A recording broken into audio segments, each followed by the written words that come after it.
Hello guys, welcome back to my channel. வீடியோக்குள்ளே போகிறதுக்கு முன்னாடி மறக்காம இந்த வீடியோக்கு ஒரு லைக்கை போட்டுருங்க.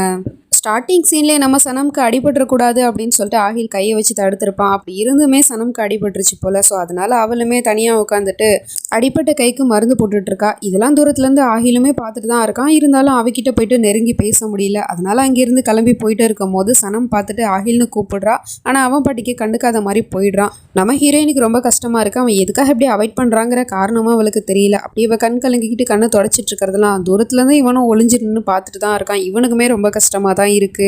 அப்படியே கட் பண்ணால் இந்த ரஷ்யாவும் அந்த அம்மா சொன்ன மாதிரி பிள்ளையார் கோயிலுக்கு போயிட்டு பூந்தி லட்டை வாங்கிட்டு வந்து கொடுத்துட்ருக்கா. அந்த அம்மாவும் அதை பார்த்துட்டு, நான் சொன்ன 3 காரியத்தையுமே நீ சிறப்பாக செஞ்சுட்ட. இப்போ நான் கொடுத்த வாக்கை காப்பாற்றணும் இல்லையா? இப்போ என்ன உனக்கு, நீ தேடுற பொண்ணை கண்டுபிடிக்கணும், அவ்வளோதானே. இன்னைக்கு நைட்டு நீ அதே பிள்ளையார் கோயிலுக்கு திரும்ப போ. அங்கே அவள் இன்னைக்கு நைட்டு வருவா, நீ அவளை பார்ப்ப அப்படிங்கிற மாதிரி சொல்லி அனுப்பி வைக்கிது. உடனே அவளுமே ரொம்ப சந்தோஷம் அப்படிங்கிற மாதிரி போயிடுறா.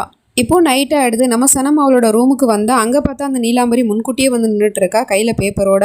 வந்துட்டியா சனம்? உனக்காக தான் நான் வெயிட் பண்ணிட்டு இருந்தேன். சரி, இதில் நீ கையெழுத்து போடு அப்படின்னு சொன்னால், ஆகில் நான் உங்ககிட்ட கொஞ்சம் தனியாக பேசணும் அப்படின்னு சொல்கிறா.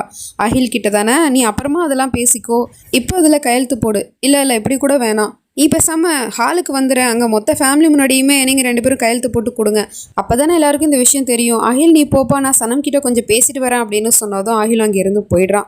அதுக்கப்புறம் இந்த நீலாம்பரியும் சனம் கிட்ட, நீ என்ன நினச்சிட்டு இருக்க? எனக்கு பார்வை இல்லாதனால எனக்கு கண்ணு தெரியாதுண்ணா. ஆமாம், எனக்கு கண்ணு தெரியாதுதான். ஆனால் அல்ல எனக்கு நுகர்ற சக்தியை ரொம்ப அதிகமாகவே கொடுத்துருக்கான். அதனால தான் நீ ரூமுக்கு வந்ததை என்னால் கண்டுபிடிக்க முடிஞ்சு. நீ என்ன நினச்ச? ப்ராப்பர்ட்டி பேப்பரை என்கிட்டேருந்து எடுத்துகிட்டு போயிட்டா இது நடக்காதுன்னு நினச்சிட்டு இருக்கியா? நான் உன்னோட மாமியார். நீ 8 அடி பாஞ்சா நான் 16 அடி பாய்வேன் அப்படிங்கிற மாதிரி சொல்லிட்டு அவன் இங்கேருந்து போயிடுறான். நம்ம சனமுக்கோ ஒன்றும் புரியல. நம்ம தான் ப்ராப்பர்ட்டி பேப்பரை எடுத்துகிட்டு வந்துட்டோமே, அப்புறம் எப்படி அவங்க கையில் அந்த பேப்பர் கிடச்சிச்சு அப்படின்னு சொல்லிட்டு இவ குடுகுடுன்னு ஓடி போயிட்டு அந்த ஃபைலை செக் பண்ணி பார்க்குறா. அதில் பார்த்தா பேப்பர் இருக்குது, பட் அது வெறும் எம்டி பேப்பர் தான். உண்மையான ப்ராப்பர்ட்டி பேப்பர் அவ கையில் தான் இருக்குது. ரஷ்யாவுமே அந்த அம்மா சொன்ன மாதிரி கோயிலில் வந்து வெயிட் பண்ணிட்டு இருக்கா. அவள் எப்போ தான் வருவா அப்படின்னு சொல்லிட்டு காத்திருந்து காலங்கள் போகுதடிங்கிற மாதிரி கொஞ்ச நேரத்தில் அவள் தூங்கிடுறா. வெயிட் பண்ணி அப்போ பார்த்தா கரெக்டாக நம்ம சகருமே அங்கே சொல்லி வச்ச மாதிரி வந்துட்டுருக்கா. ஏன்னா அவளோட லைஃப்பில் பெரிய சம்பவம் நடந்துருச்சு இல்லையா? ஸோ அதனால் ஆறுதல் தேடி கடவுள்கிட்ட வந்துட்டுருக்கா. அப்படியே அவள் படிக்கட்டில் ஏறி போயிட்டு இருக்கும் போது எங்கே படுத்திருந்து இவ்வளோ பெரிய உருவத்தை கவனிக்காமல் அவள் மேலே ஏறி மிதிச்சு போயிட்டு இருக்கா. அவ்வளோ டக்குன்னு எழுந்திருச்சு, உனக்கு கண்ணு தெரியாதா அப்படிங்கிற மாதிரி கத்திட்டு இருக்கா. அப்போ தான் அவளுமே திரும்பி பார்க்குறா. பார்த்தவளுக்கு பயங்கரமான ஷாக்கு. ஒருவேளை அவளை பார்த்துட்டோமே அப்படிங்கிற மாதிரி அவ்வளோ சந்தோஷம். அவளுமே பார்த்துட்டு ஐம் ஸோ சாரி அப்படின்னு சொல்லிட்டு கடவுள்கிட்ட போயிட்டு இருக்கா. அங்கே போயிட்டு கடவுள்கிட்ட தன்னோட ஆதங்கத்தை வெளிப்படுத்திக்கிட்டு இருக்கா. அப்படி நான் என்ன தான் தப்பு பண்ணேன்? நான் வந்து உண்மையிலே ரெஹான் கிட்ட எல்லா உண்மையுமே சொல்லணும்னு தான் நான் நினச்சிட்டு இருந்தேன். ஆனால் அவர்கிட்ட சொல்கிறதுக்கான சரியான சந்தர்ப்பம் எனக்கு கிடைக்கல. அது மட்டும் இல்லாமல் அவர் முழுசாக என்ன தான் நம்பியிருக்காரு. அப்படி இருக்கும்போது நான் ஒரு திருடிங்கிற உண்மை அவருக்கு தெரிஞ்சிச்சுன்னா அவர் எப்படி ரியாக்ட் பண்ணுவாரோ அப்படிங்கிற ஒரு பயத்தில் தான் நான் அதை சொல்லலை. அதுக்காக நீங்கள் இப்படிலாம் பண்ணி அந்த உண்மையை தெரிய வைக்கணும்னு எந்த ஒரு அவசியமே இல்லையே. நீங்கள் என்ன தான் ப்ரூவ் பண்ண பார்க்குறீங்க? நான் ஒரு திருடி, அது என்னோட கடந்த காலத்தில் தானே. ரிஹானை நான் என்னைக்கு சந்திச்சேனோ அன்னையிலேருந்து நான் ஒரு புது மனுஷியாக மாறிட்டேன். ஒரு புது வாழ்க்கையை வாழத்தானே நான் ஆசைப்பட்டேன். ஆனால் என்னோட கனவுல இப்படி மண்ணள்ளி போட்டிங்களே அப்படிங்கிற மாதிரிலாம் கத்திட்டு இருக்கா. அது மட்டும் இல்லாமல் இப்போ என்ன உங்களுக்கு, நான் ஒரு திருடியாக வாழ்ந்துட்டு இருந்தேன், இப்போவும் நான் அதே மாதிரி திருட்டு பொண்ணாவே இருக்கணும்னு நினைக்கிறீங்களா? சரி, ஓகே, ஒன்றும் பிரச்சனை இல்லை. பணத்துக்காக தானே நான் திருடுறேன். ஏன்னா எனக்குன்னு யாருமே இல்லையே, சொந்த பந்தம் யாருமே எனக்குன்னு கிடையாது. எனக்கு அது தொழிலாகவே மாறிடுச்சு. அந்த தொழிலே பண்ணுறது எனக்கு ஒன்றும் கூச்சம் இல்லை. நான் அதையே பண்ணிட்டு போகிறேன். நான் ஒரு திருடியாகவே வாழ்ந்துட்டு போகிறேன் அப்படிங்கிற மாதிரிலாம் சொல்லிட்டு புலம்பிட்டு இருக்கா. அப்போ தான் அந்த ரஷ்யாவுமே அங்கே வந்துட்டு, உனக்கு அந்த வேலை நல்லா தெரியும் அப்படின்னா நீ யாருக்காகவும் அதை விடணும்னு ஒன்றும் அவசியம் இல்லை அப்படிங்கிற மாதிரி சொல்லிட்டு இருக்கா. யார் நீன்னு கேட்டால், நான் உன்னோட அலாவுதீன் விளக்கு அப்படின்னு சொல்கிறா.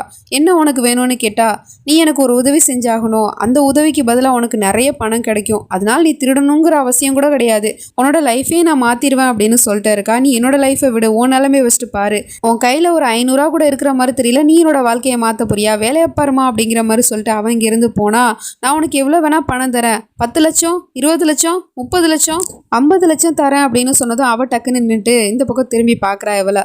ஆமாம், நான் உனக்கு 50 லட்ச ரூபா பணம் தரேன், அதுக்கு பதிலாக நான் என்ன சொல்கிறேன்னா அந்த உதவியை நீ எனக்கு செஞ்சாகணும் அப்படின்னு சொல்லிட்டு இருக்கா. உண்மையிலே நான் உன்னை எப்படி நம்புறது? உன் கையில் பணம் இருக்குன்னு என்னால் சுத்தமாக நம்பவே முடியலையே அப்படின்னு சொன்னால், டக்குன்னு அவள் கையில் கிடைக்கிற வலையில கழட்டி கொடுத்துட்ருக்கா. இந்த வலையில வச்சுக்கோ, இது 5 லட்ச ரூபா மதிப்பு பெறும், இதை அட்வான்ஸாக வச்சுக்கோ, மிச்ச பணத்தை நான் அப்புறமா தரேன் அப்படிங்கிற மாதிரி சொன்னதும் அவள் அந்த வலையில வாங்கி வச்சுக்கிறா. சரி, ஓகே, இந்த வலையில் உண்மையிலே 5 லட்சம் பெறுதா இல்லையாங்கிறத நான் நாளைக்கு காலையில் வந்து உன்னை பார்த்துட்டு சொல்கிறேன் அப்படிங்கிற மாதிரி சொல்லிட்டு அதை வாங்கிட்டு இங்கேருந்து போயிடுறா. இவளும் சொல்கிறா, என்கிட்ட இருந்த கடைசியான விலை மதிக்க முடியாத ஒரு வளையல்னா அதுதான், அதையும் நான் இப்போ உங்ககிட்ட கொடுத்துட்டேன், பரவாயில்ல, அதுக்கு பதிலாக நீ எனக்கு செஞ்சு கொடுக்க போகிற காரியம் பெருசு இல்லை அப்படிங்கிற மாதிரிலாம் யோசிச்சுட்டு இருக்கா. அப்படி என்னத்தை சகரை வச்சுட்டு இவ பண்ண போகிறா அப்படிங்கிறது தெரியல. இந்த பக்கம் ஃபைஸோ ஹயாக்காக நிறையா கிஃப்டெல்லாம் வாங்கிட்டு வந்து கொடுத்துட்டு இதை வாங்கிக்கோன்னு சொல்லிட்டு மன்னிப்பு கேட்டுட்டு இருக்கான். ஐம் ஸோ சாரி ஹயா, என்னை மன்னிச்சிடு. நான் பண்ணது ரொம்ப பெரிய தப்பு. அதுக்கு நான் சும்மா மன்னிச்சிடுன்னு சொன்னா நீ உடனே என்னை மன்னிக்க வேணாம். இருந்தாலும் உன்னோட இதையும் ரொம்ப பெருசு இல்லையா, அதனால தான் நான் உங்ககிட்ட மன்னிப்பு கேட்குறேன். ப்ளீஸ் என்னை மன்னிச்சிடு அப்படின்னு சொன்னதும் அவளும் சரி ஓகே ஒன்று நான் மன்னிச்சிட்டேன் அப்படிங்கிற மாதிரி சொல்லிடுறா.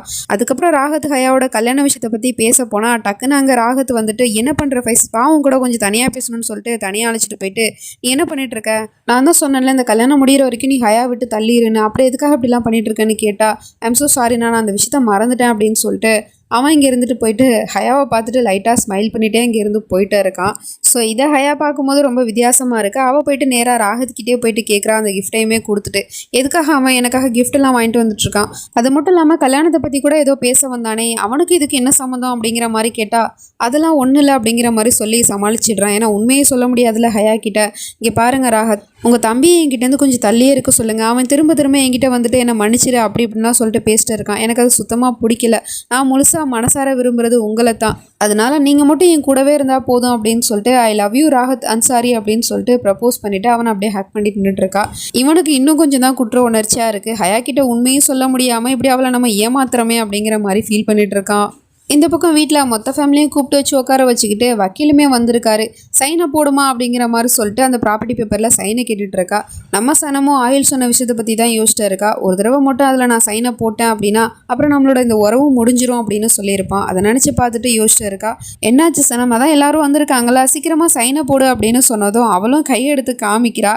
கையில் பார்த்தா பெரிய பேண்டேஜை போட்டு சுற்றி வச்சுட்ருக்கா. ஏன்னா கையில் அடிபட்டுருக்கு இல்லையா, ஸோ அதனால அதை பார்த்துட்டு அந்த ஆண்டியோ இவ கையில் அடிபட்டிருக்கே அப்படின்னு சொல்லிட்டு கத்தவும் இந்த விஷயம் நீலாம்பரிக்கு தெரிஞ்சு போச்சு. கண்டிப்பாக இவ ஏதோ பிளான் பண்ணுறா அப்படிங்கிற மாதிரி யோசிச்சா. வக்கீலோ ஆமாம் அவங்க கையில் அடிபட்டிருக்கு, அதனால இவங்களால சைன் போட முடியாதுன்னு நினைக்கிறேன், இவங்க காயம் கொஞ்சம் ஆறி ரெக்கவர் ஆகட்டும் அதுக்கப்புறமா சைனை போட்டுக்கலாம், ஒன்றும் பிரச்சனை இல்லை அப்படின்னு சொல்லிட்டு வக்கீல் அங்கேருந்து போயிடுறாரு. மொத்த ஃபேமிலி அங்கேருந்து போயிடுறாங்க. அதுக்கப்புறம் நம்ம சனம் அங்கேருந்து போக போனால் வாவ் பரவாயில்லையே சனம், நீ ரொம்ப அழகாக திட்டம் போட்டு இதை தடுத்து நிறுத்தியிருக்க. ஆனால் நான் எப்படிப்பட்டவனு உனக்கு தெரியாதே, எனக்கு ஒரு விஷயம் வேணும்னா அதை எப்படியாவது நான் அடைஞ்சே தீருவேன் அப்படிங்கிற மாதிரி சொல்லிட்டு இருக்கா. நீங்கள் எந்த விஷயத்தை பற்றி பேசிகிட்டு இருக்கீங்களோ அதில் என்னோட வாழ்க்கையும் அடங்கியிருக்கு அப்படிங்கிறத பற்றி நீங்கள் யோசிங்க.